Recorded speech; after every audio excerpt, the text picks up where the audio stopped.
Welcome to the Wellness as a Way of Life podcast, your one-stop, all-encompassing source of wellness, knowledge, wisdom, inspiration, and motivation.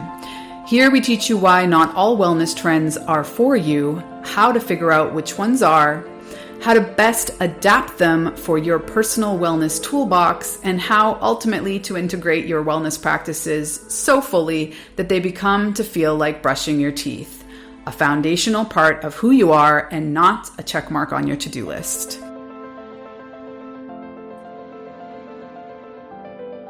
Hello and welcome back. We are here doing another mini series to get you inspired and motivated into the beginning of the year. Barbara, how are you? Let's just do a quick check-in before we jump into the content.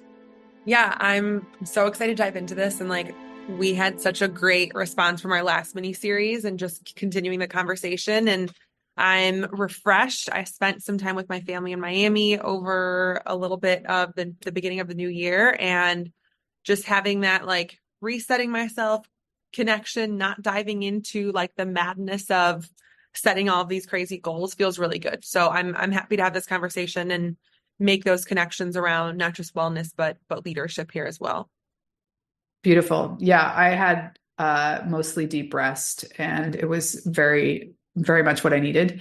And I think it's going to be really powerful. This time around, we're going to be doing a mini series that gives women some tangible advice that they can implement now.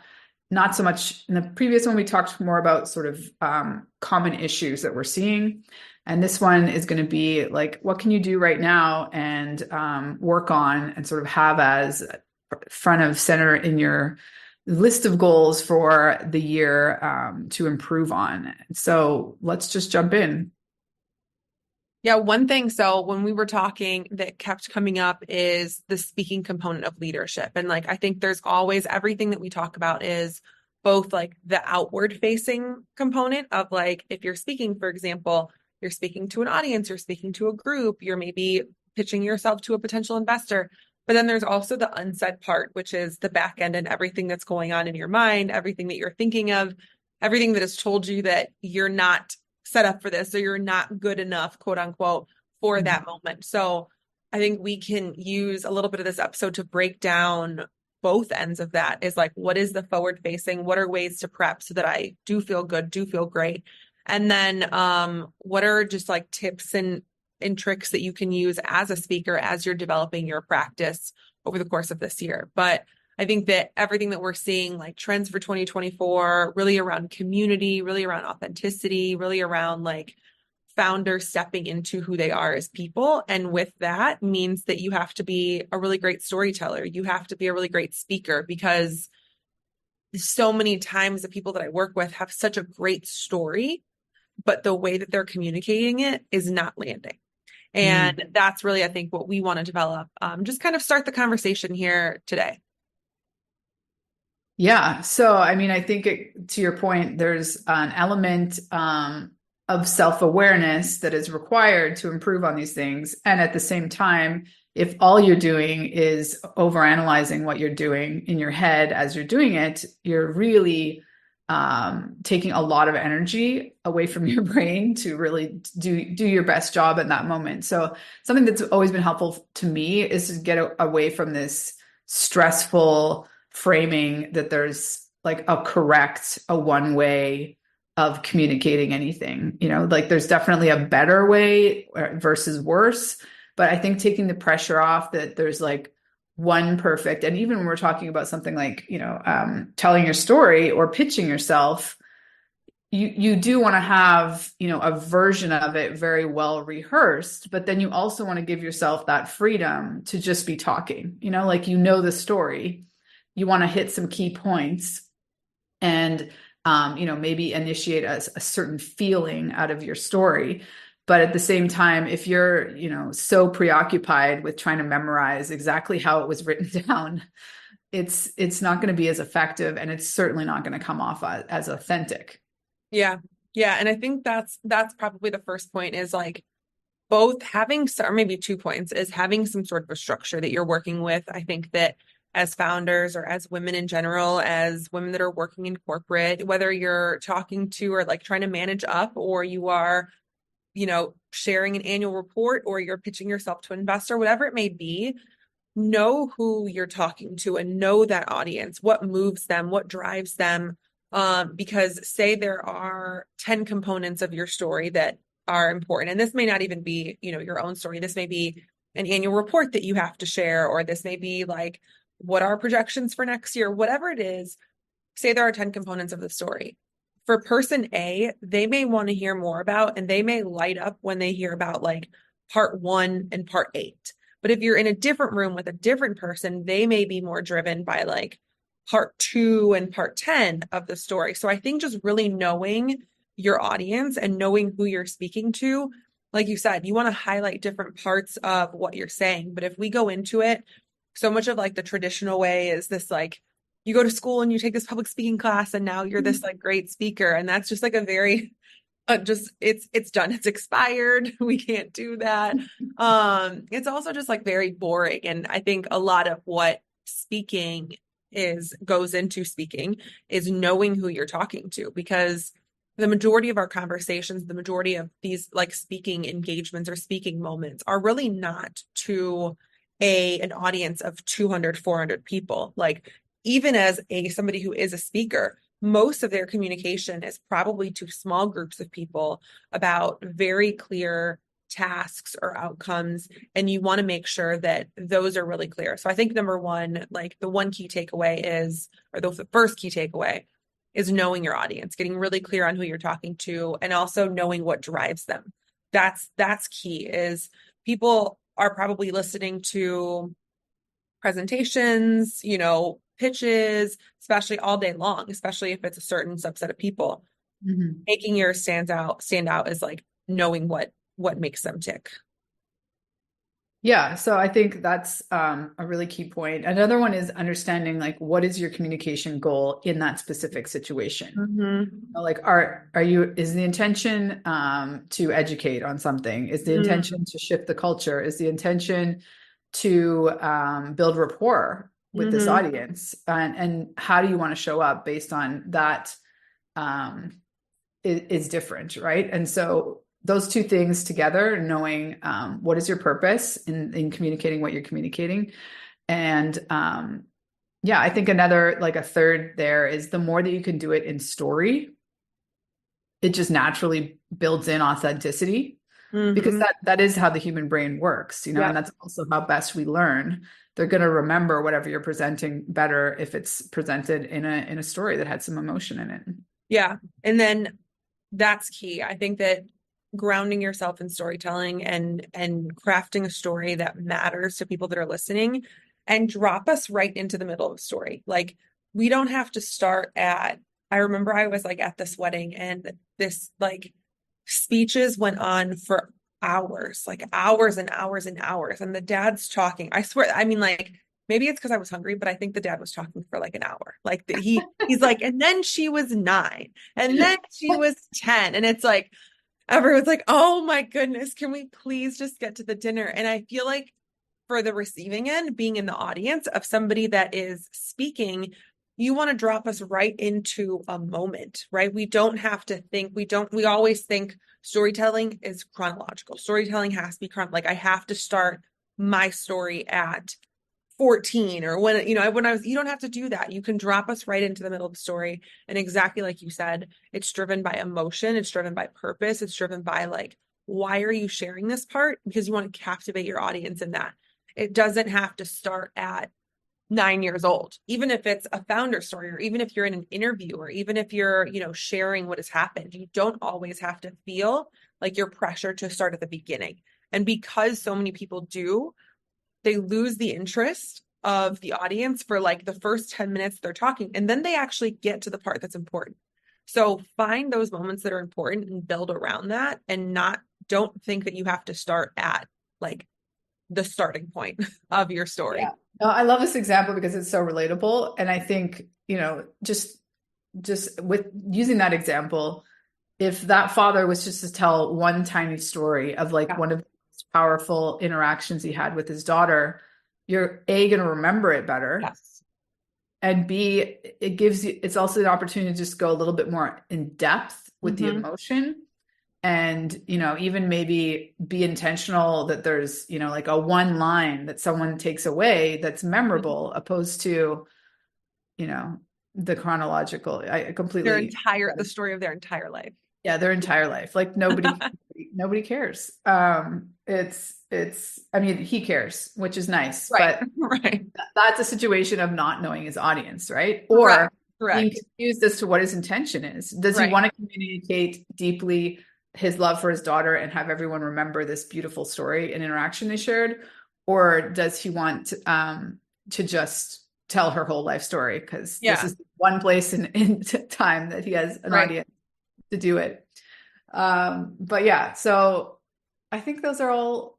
Is there anything else you want to add? I mean, I think just always... like one bonus thing that always comes up is we get in our heads a lot about competition, right? Like either whether it's somebody in the workplace, oh my God, they're doing it better than me, or they're going up for the same job as me, or you're like a founder and a competitor is doing something very similar to you. And that takes a very real toll on your mindset going into speaking engagements. Like you probably already have so many things in your mind telling you that you're already fighting that are like, you can't do this, there are other people better than you, there are all of these things, and you're already fighting that. And now when you see a very real like moment of somebody doing something that either is possibly better than you or not, that makes us go back into like our shell. And what I want everyone listening to practice is to use that to control the narrative. So if you know that somebody is doing X, Y, and Z, if you know that somebody is taking a certain approach to a project or whatever it may be, use that to your advantage and talk about why that either is or isn't impactful.